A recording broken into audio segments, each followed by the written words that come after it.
there is very high availability of services in this state.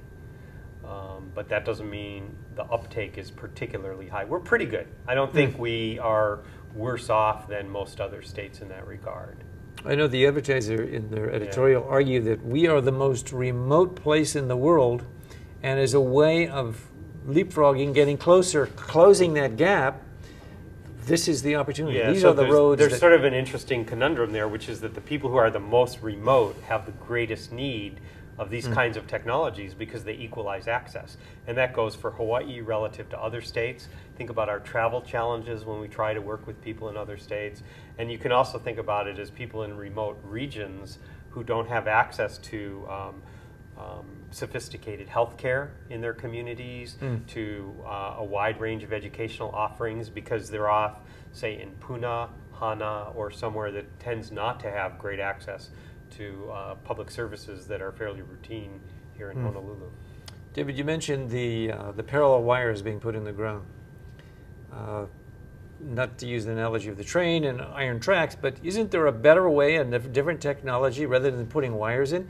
Isn't there the Wi-Fi that you can get it out of the airwaves, that it would be less expensive, or is the technology not as developed and we can't rely upon it yet? Well, in general, the maximum speeds of wireless tend to be slower than the maximum speeds of media like fiber.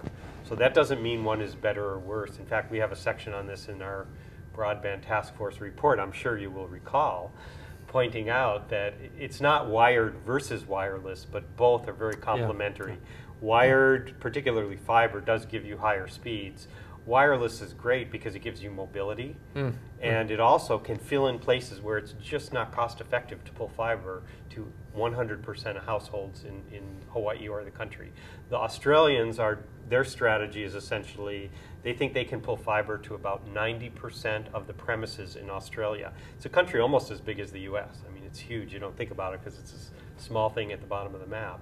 They think they will use wireless for about the other 10% of premises, just from an affordability standpoint.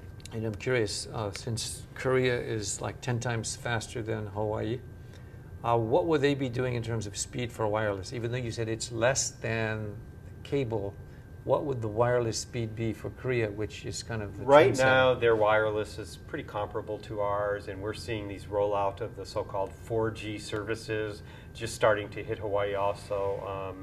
The WiMAX style technology, which I think all of Clearwire, Sprint, and Time Warner will also be rolling out 4G services here. In fact, they will be sharing that infrastructure, ironically.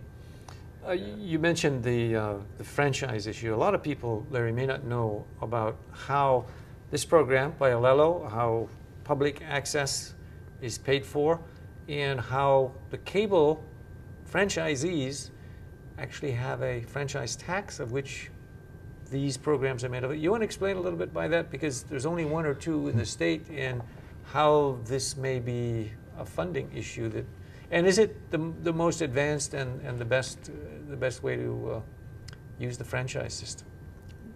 You've raised a number of issues in that question. Let me just start with an answer.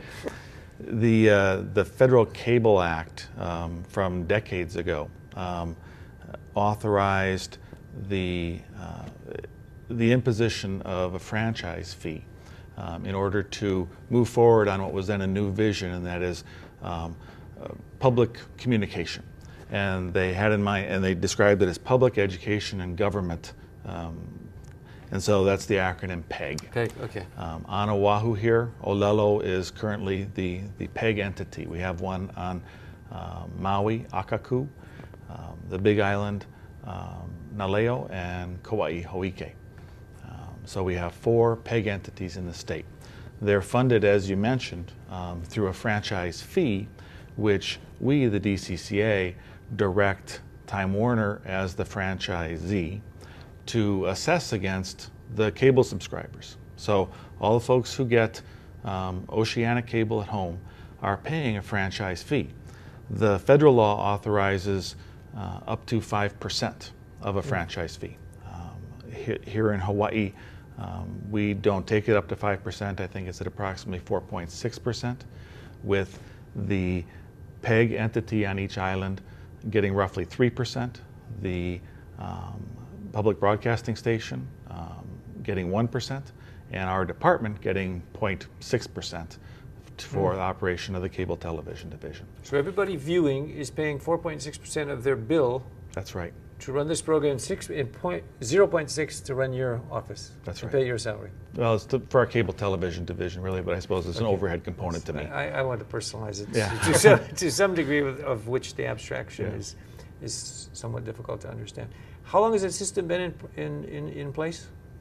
The franchise fee, you said, was a congressional mandate? The PEGs themselves were formed in the mid-90s, so we're going on about 15 years.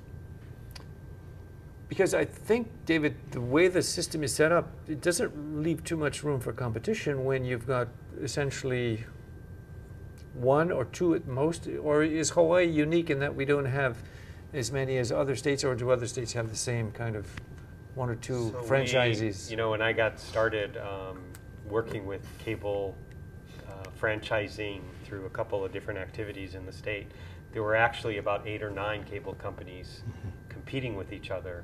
And over time, in this state, Time Warner has bought them all or traded for them. So there has been a consolidation. Hawaiian Telcom has an application in that they continue, that remains pending while they sort out their issues. Right. Which brings us to some of the reasons why that piece of legislation didn't pass. It had a number of things as options. What were the things that were the most acceptable and the least acceptable in that bill? And I know both of you guys testified rather regularly on that. Well, some of the hot button issues through the session, some of which got hotter and some of which got cooler, included issues related to the PEGs, whether or not the PEGs should be exempted from the requirement that their contracts be procured via Chapter 103D procurement, public procurement. I mean, going out to bid. Right, exactly. Or whether it could just be awarded directly to them. The PEGs have been advocating in favor of an exemption from the procurement law for some time. That was one of the big issues.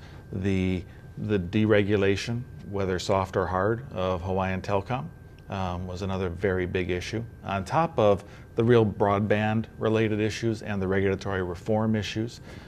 But I think that Hotel and the PEGs might have been the two lightning points through much of the session. I'd agree with that. Interestingly, neither of the real lightning rods were in the bills as introduced.